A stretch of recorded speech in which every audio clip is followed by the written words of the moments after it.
सबैलाई सेवा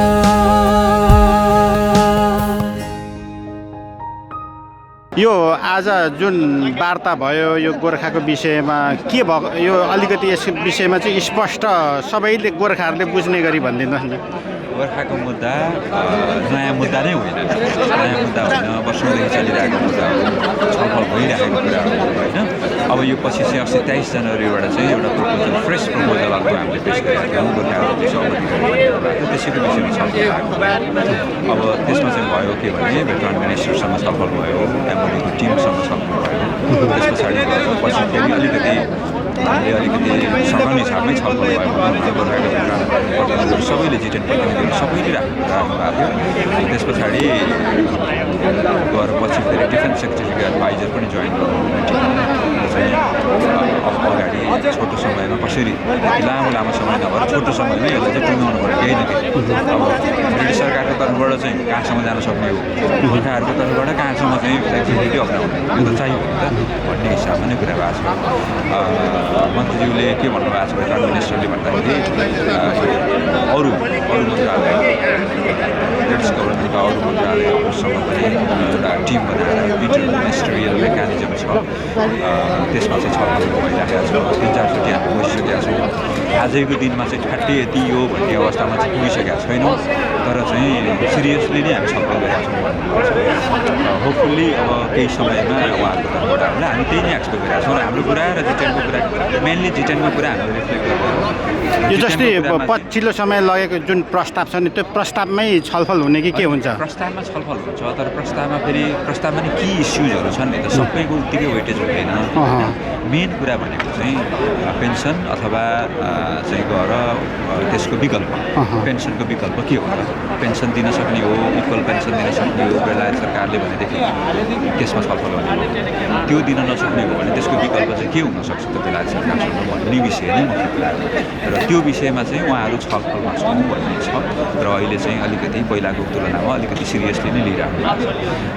भेटरन मिनिस्टरले लेख्नु पनि भएको छ, कमिट पनि गर्नुभएको छ मिटिङमा पनि। हामी सिरियसली नै छलफलमा छौँ, केही राउन्डहरू छलफल भइसकेका छौँ, तर यसलाई चाहिँ धेरै विभागहरू धेरै चाहिँ लेयरमा कुरा गर्नुपर्ने भएको कारणले गर्दाखेरि केही समय थप एक्सन लाग्छ कि भन्ने कुरा छ। तर होपफुल्ली हेरौँ अगाडि। यो 2 हप्ता पछाडिको कुरा आएको छ होइन, उहाँहरूले नै 2 हप्ताभित्रमा हामी चाहिँ अस्तिको मागहरूको विषयमा हामी रेस्पोन्स गर्छौँ। उहाँहरूले ल्याउनुहुन्छ कि के गर्नुहुन्छ? 2 हप्तामै सेटल भइहाल्ने भन्ने होइन, 2 हप्तामा चाहिँ उहाँहरूको तर्फबाट आउँछ कतिसम्म हामीले के गर्न सक्छौँ यो विषयमा भन्ने कुरा चाहिँ यतिसम्म गर्न सक्छौँ भन्ने कुरा आउँछ आजसम्म। तर मेन कुरा के हो भने त्यो एउटा रिटर्न रेस्पोन्समै कम्युनिकेसनमै निर्णय भइहाल्ला नभइहाल्ला त्यो पछाडिका कुरा। तर कमसेकम उहाँहरू रेस्पोन्सिभ हुनुहुन्छ मान्नुहोस् न। यतिन्जेलसम्म लामो समय पज भइराखेको थियो, कहिले छलफलहरू भइराखेको छ, पटक छलफल भएको छ, उहाँहरू रेस्पोन्स गरिराख्नु भएको छ। बुझाएको कुराहरू हामीले सिरियसली लिइरहेका छौँ नै भन्नुभएको छ भनिसकेपछि हामी नै पोजिटिभली हेर्नु पऱ्यो नि त। छलफल भइरहेको छ, मिटिङहरू भइरहेको छ, इन्गेजमेन्ट भइरहेको छ, छलफलकै हुँदै निस्किने त हो नि। यो जस्तै तपाईँ छ तर खाट्टै चाहिँ तपाईँको आज र भोलि यो इभेन्ट टेकको दिनखेरि नहुन सक्छ। तपाईँले अब जस्तो अब लामो समय यसैमा अनुभव अलिकति यो उहाँहरूको ल्याङ्ग्वेज हेर्दाखेरि चाहिँ के छ? गोर्खा वार्ता अगाडि बढ्ने देख्नुहुन्छ या के छ? अब अलिकति यस विषयमा वार्ता त भइ नै राखेको छ। उहाँहरू छलफल गर्ने कुरामा, कम्युनिकेसन गर्ने कुरामा उहाँहरू सकारात्मक हुनुहुन्छ, गरि पनि राख्नु भएको छ, भइ पनि राखेको छ, तपाईँहरूले पनि देखिराख्नु भएकै छ। तर त्यसमा केही टेक्निकलिटिजहरू छन् क्या, त्यहाँभित्र के उठाएको छौँ त हामीले विषयहरू। गोर्खाहरूको बुझाइ एउटा छ, यहाँको बेलायत सरकारको पक्ष अर्को छ। बुझाइमा ग्याप छन् नि त, बुझाइमा ग्याप छन्। त्यस पछाडि फेरि माग ल इक्वल पेन्सन भनिसकेपछि पनि इक्वल पेन्सन भनेको ऱ्याङ्क अनुसारको फरक पेन्सन हुन्छ, विडोजहरूको कुरा छन्, लगायतका इमिग्रेसनका कुराहरू छन्, अरू एजेन्डाहरू छन्। त्यसमा चाहिँ प्रत्येक ऱ्याङ्कमा कसले कति पाइरहेको छ, ब्रिटिस काउन्टर पार्टले कति पाइरहेको छ भन्ने होला होइन। त्यो हुँदाखेरि सिधै लहर ठ्याक्कै भइहाल्यो भन्नुभन्दा त्यहाँभित्रका त टेक्निकलिटिजहरू धेरै छन्। त्यसमा चाहिँ सायद अगाडि इन प्रिन्सिपलमा कुरा भएको थियो होला, अहिले चाहिँ उहाँहरूले त्यो हामी सिरियसली नै छलफलमा छौँ भन्ने हिसाबले कुरा गर्नुभएको छ। जुन भेटरन मिनिस्टरले गोर्खा प्रतिनिधिहरूलाई पनि भन्नुभएको छ, मलाई मात्रै होइन उहाँहरूलाई नै भन्नुभएको छ। त्यसो हुँदाखेरि भनिसकेपछि मन्त्रीले बोलिसकेपछि हामीले विश्वास त गर्नु पऱ्यो नि त, विश्वास गर्नु पऱ्यो।